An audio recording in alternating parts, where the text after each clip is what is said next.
They're saying well done tonight to a longtime North Central Florida leader. Reverend Dr. Thomas Wright has lost his 2-year fight with cancer at the age of 94. The contributions he made to Alachua County for more than 50 years are many, including helping to integrate Gainesville High School. TV 20's Nico Clements tells us family and friends are taking this time to celebrate his life. The many people I spoke with today, Reverend Wright's son, his church family, and community members, they all say the same thing. Gainesville will miss a giant among all men. Reverend Dr. Thomas Wright loved God, his family, and this community. He was my hero and all of my family's hero. Phileron Wright says his father was not only special to him, but to everyone who knew him. He describes his father as a champion for social justice, someone who valued education, and was devoted towards making sure people got a fair chance in life.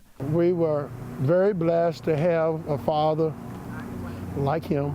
I don't know how God assigns people parents, but we had two of the best, my mother and father. Wright has been in the hospital the last 3 months after his 2-year fight with cancer. His son says he was surrounded by family when he passed on Tuesday. Thomas Wright was a civil rights leader in the 1950s in St. Augustine. He and his family moved to Gainesville in 1962. 20 years later, he began a 44-year run as pastor of Mount Carmel Baptist Church. In Alachua County and the state of Florida, Thomas A. Wright was our Martin Luther King, a great man of honor, a great man of character. Dr. Willie Mayberry has been a close friend of Wright's for the last 45 years. He talks about how Wright showed him the blueprints to the church years ago and how it almost looked impossible. He also credits Wright with building the Family Life Center next to the church that's now named after Wright. He had a heart for the southeast area, and he was doing what many of us pastors were not doing 10, 15 years, 20 years ago.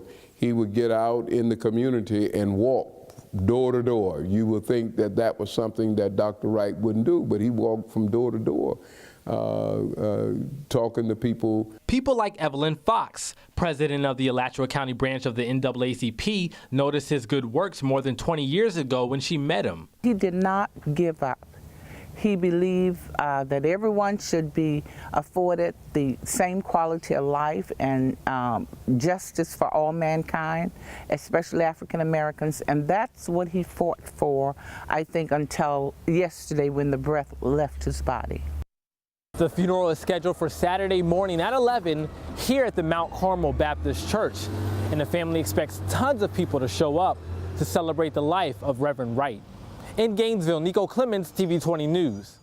Thank you, Nico. We'll be right back.